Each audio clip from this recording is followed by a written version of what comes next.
হরে কৃষ্ণ ভক্তরা, আজ শেয়ার করব আমাদের সবার প্রিয়, সবার আরাধ্য, আমাদের সবার ভগবান শ্রীকৃষ্ণের সম্পর্কে, যার সম্পূর্ণ নাম শ্রীকৃষ্ণ বাসুদেব যাদব।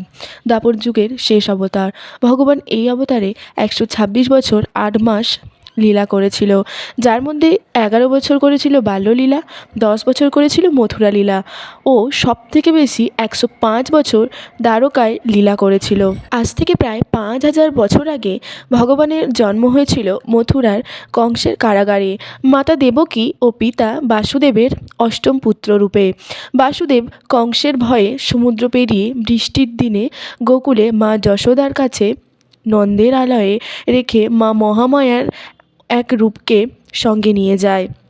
7 বছর বয়সে ভগবানের বাল্যলীলায় গোবর্ধন পর্বত তুলে রেখেছিল তার কড়া আঙুলে টানা 7 দিন, এবং তার বাঁশির দ্বারা বাল্যলীলায় সবাইকে মোহিত করে রেখেছিল।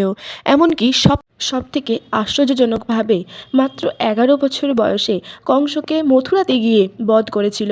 ওখানে প্রায় 13 বছর রাজত্ব শাসন করেছিল, কিন্তু কংসের শ্বশুর জরাসরের ক্রমাগত 17 বার আক্রমণের পর 18 বারে তার সঙ্গে কালিয়বন নামক শত্রুর মিলিত আক্রমণের কারণে মথুরাবাসীর সুরক্ষার জন্য ভগবান বিশ্বকর্মাকে আদেশ দেয় সমুদ্রের ভেতরে এক সুরক্ষিত নগর বানানোর জন্য ও মথুরাবাসীকে সুরক্ষিতভাবে এক রাতের মধ্যেই দ্বারকায় পৌঁছে দেয় ও বলরামকে সেখানে সুরক্ষার দায়ভার দিয়ে ভগবান উজ্জীবনে চলে যায় সন্দীপনী মুনির কাছ থেকে বিদ্যা গ্রহণ করার জন্য। পরবর্তী সময় 75 বছর বয়স চলাকালীন শ্রীকৃষ্ণের কাছে পাণ্ডবেরা আসে বনবাসে যাওয়ার আগে।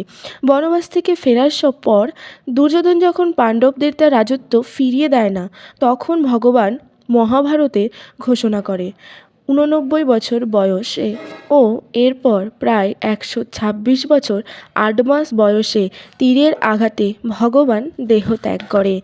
কিন্তু এরপর তীর চালানো আদিবাসী যখন নিজের ভুল স্বীকার করে কষ্ট পেতে থাকে, সেই সময় ভগবান শ্রীকৃষ্ণ তাকে বোঝায়, তোমার কোনো দোষ নেই, আগের জন্মে তুমি ছিলে বানর বলি আর আমি ছিলাম রাম।